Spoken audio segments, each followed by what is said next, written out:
Assalamualaikum semua, salam sejahtera. Kembali lagi dalam channel Cikgu Hashim. Okey, so untuk video kali ni, Cikgu akan buat video sambungan daripada tajuk gelombang, okey, untuk tingkatan 4 dan tingkatan 5. Okey, dua-dua boleh ulang kaji. Okey, so jadi kalau kamu tengok dekat playlist yang Cikgu sediakan untuk tajuk gelombang ni, okey, video terakhir adalah sampai pembiasan gelombang.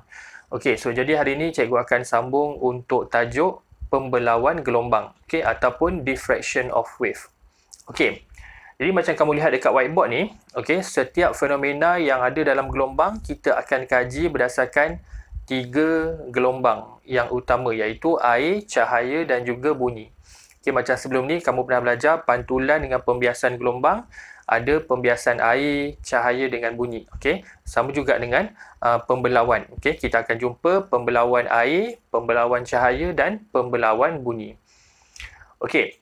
So, dalam bahasa Inggeris kita panggil diffraction. Okey, kalau dalam bahasa Melayu kata dasar dia belau. Okey, pembelauan ataupun belau. Di mana perkataan ni mungkin cikgu rasa memang kamu jaranglah dengar. Okey, kalau pantulan dengan pembiasan kamu pernah dengar dekat subjek sains. Okey. Jadi kita terus tengok yang pertama adalah pembelauan air. Okey, jadi untuk syarat sesuatu gelombang tu mengalami pembelauan adalah gelombang tu mesti melalui suatu celah yang sempit. Okey, ataupun gelombang tu terkena suatu halangan. Okey, jadi dari segi definisi dia, pembelauan gelombang ni fenomena yang berlaku apabila suatu gelombang melalui suatu celah yang sempit ataupun melalui suatu halangan. Okey, kita tengok gelombang air. Okey, jadi ini adalah lukisan pembelauan gelombang air. Okey, jadi bila gelombang air, kita akan lakukan eksperimen dalam makmal di dalam tangki riak. Okey, tangki riak ataupun ripple tank. Okey, so jadi bila uji kaji tentang ripple tank ni, semuanya berkaitan dengan pembelauan gelombang air.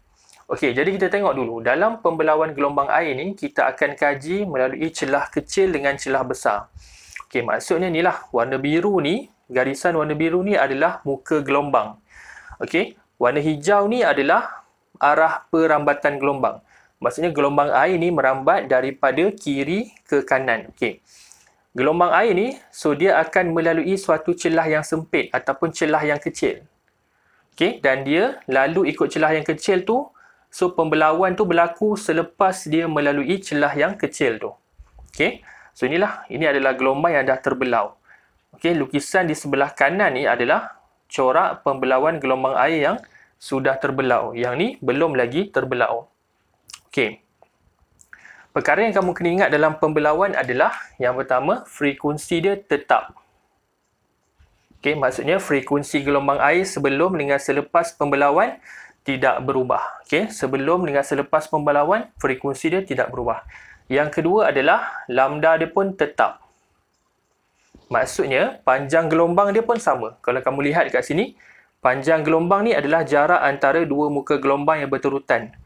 Jadi kat sini panjang gelombang sebelum pembelauan, dekat sini pun panjang gelombang selepas pembelauan mesti sama. Okey, kalau kamu tengok dekat buku rujukan ataupun buku teks memang cantiklah lukisan dia. Tapi kalau macam ni cikgu lukis guna tangan mungkin ada beza sikitlah. Tapi secara faktanya panjang gelombang mesti sama. Sebelum dan selepas pembelauan mesti sama. Sebelum dan selepas pembelauan mesti tidak berubah panjang gelombang. Okey, jadi bila frekuensi dengan lambda tidak berubah, automatik dia punya laju dia pun tidak berubah. Maksudnya kelajuan gelombang sebelum dan selepas adalah sama, kekal, tidak berubah. Okey, kalau sebelum pembelauan kelajuan dia 5 meter per saat, selepas pembelauan pun kelajuan dia 5 meter per saat. Okey, panjang gelombang dia tidak, kelajuan dia tidak berubah. Okey, yang berubah apa dia? Okey, yang berubah adalah amplitude. Okey, dia punya amplitude akan berkurang. Dia berubah tu maksudnya berkurang. Sebab kalau kita sebut amplitude berubah, dia boleh jadi meningkat ataupun menurun. Tapi dalam pembelauan, amplitude dia akan menurun. Maksudnya, kalau sebelum pembelauan ni ombak tu tinggi ataupun gelombang air tu tinggi, selepas pembelauan gelombang air tu rendah sikit. Dia punya amplitude dia rendah sikit. Okey, ingat amplitude dengan panjang gelombang adalah benda yang berbeza. Okey, panjang gelombang tidak berubah tetapi amplitude dia yang menurun. Okey, kita tahu dalam kajian gelombang, amplitude ni adalah mewakili tenaga yang dipunyai oleh gelombang tu. Jadi bila amplitude berkurang, maksudnya tenaga gelombang juga akan berkurang. Okey, energy of the wave also decrease. Okey, maksudnya dekat sini tenaga gelombang dia lebih rendah. Dekat sini tenaga gelombang dia tinggi. Okey, faham? Jadi kamu hafal ni lah. Dalam pembelawan gelombang, dia ada 4 perkara ni. Okey. Cuma tambahan lagi satu adalah corak dia ataupun bentuk dia berubah. Okey. Yang inilah kalau kamu tengok. Okey, bentuk berubah. Okey. Bentuk berubah tu maksudnya macam ni. Sebelum pembelawan, okey, garisan dia lurus ataupun muka gelombang dia lurus, kita panggil muka gelombang ni berbentuk satah. Okey, satah, S-A-T-A-H ataupun plane. P-L-A-N-E Okey, gelombang ni bentuk satah. Selepas pembelawan, bentuk dia bertukar menjadi muka gelombang membulat. Okey, ini kita panggil muka gelombang membulat. Ataupun circular wavefront. Yang ni plane wavefront. After diffraction, circular wavefront. Okey, jadi bentuk dia berubah daripada bentuk satah, bentuk lurus. Selepas pembelawan, bentuk dia jadi membulat. Okey, sekarang kamu dah faham definisi dia dan juga kuantiti-kuantiti yang berlaku semasa pembelawan. Sekarang kita nak tengok macam mana kita nak bezakan gelombang air yang melalui celah kecil dan celah besar. Okey, ini tips dia. Okey, untuk gelombang air yang melalui celah kecil, kita mesti bandingkan panjang gelombang dan juga kelebaran celah. Okey, panjang gelombang ataupun lambda dengan kelebaran celah. Okey, kalau kamu lihat kat sini, panjang gelombang dengan celah ni mana yang lagi kecil? Jawapan dia adalah celah. Kamu nampak kan? Maksudnya celah tu adalah kawasan gelombang air tu boleh lalu tu sempit dia berbanding dengan panjang gelombang dia. So dia akan jadi kategori celah kecil. Okey, kamu bandingkan yang ni Okey. Panjang gelombang yang ni sebelum pembelawan dengan kelebaran celah ataupun saiz celah. Kalau kamu nampak dengan mata kasar pun kamu tahu. Saiz celah dia lagi besar berbanding panjang gelombang. So itu menunjukkan kategori ni akan jadi celah besar. Okey, faham Jadi kalau nak tahu celah kecil atau celah besar, kena bandingkan panjang gelombang dengan kelebaran celah. Okey, maksudnya yang ni, yang cikgu buat kotak yang ada garisan hitam ni, ini maksudnya dia punya, kita letak macam satu benteng ataupun halangan. Maksudnya gelombang air tak boleh melepasi halangan. Gelombang air kena lalu dekat celah ni je. Maksudnya gelombang air tak boleh melepasi halangan ni. Sebab tembok ni ataupun halangan ni adalah tinggi dalam tangki riak tu. Okey, jadi gelombang air terpaksa lalu dekat tengah ni sahaja. Okey, boleh. So jadi sebab tu jadi celah kecil, yang ni jadi celah besar. Okey, dua-dua gambar rajah untuk gelombang air ni, dua-dua ni berlaku pembelawan. Tetapi celah kecil ni pembelawan dia lebih jelas. Okey, pembelawan dia lebih ketara ataupun jelas. Okey, maksudnya yang ni pembelawan berlaku juga, tetapi pembelawan dia kurang jelas ataupun kurang ketara. Okey, maksudnya yang ni yang kita boleh nampak dengan kita nampak dia punya pembelawan tu betul-betul jadilah. Yang ni pembelawan jadi tapi tak berapa nak sempurna sangat. Okey, kurang jelas sebab celah dia terlalu besar. Okey, dia punya bentuk gelombang pun dia hanya bengkok pada hujung ni saja. Pada tengah-tengah ni muka gelombang dia masih lagi dalam bentuk satah. Okey, yang ni memang totally different kan, daripada bentuk satah bertukar jadi bentuk membulat. Okey, faham untuk gelombang air. Okey. So seterusnya kita tengok pada gelombang cahaya pula. Okey, dalam pembelawan gelombang cahaya, kita mesti menggunakan celah tunggal. Dekat sini kita gunakan satu celah tunggal. Okey, maksudnya celah ni sangat-sangat kecil dia punya jarak dia lebih kurang dalam unit nanometer ataupun mikrometer. Dia punya saiz dia sangat kecil dia punya celah tu. Okey, biasa nanometer lah. Okey, yang ni kita pakaikan pen laser, biasa kita pakai warna merah. Okey. Kita tembakkan pen laser dekat celah yang sempit tu, okey. Dan skrin dekat belakang celah tu akan terbentuklah corak pembelawan gelombang cahaya. Okey, cara nak kenal pembelawan gelombang cahaya ni, dia punya corak tu mesti berselang-seli. Maksudnya kawasan merah, kawasan gelap, merah gelap, merah gelap, dia mesti berselang-seli. Dan di tengah-tengah skrin tu mesti jalur dia mesti lebar.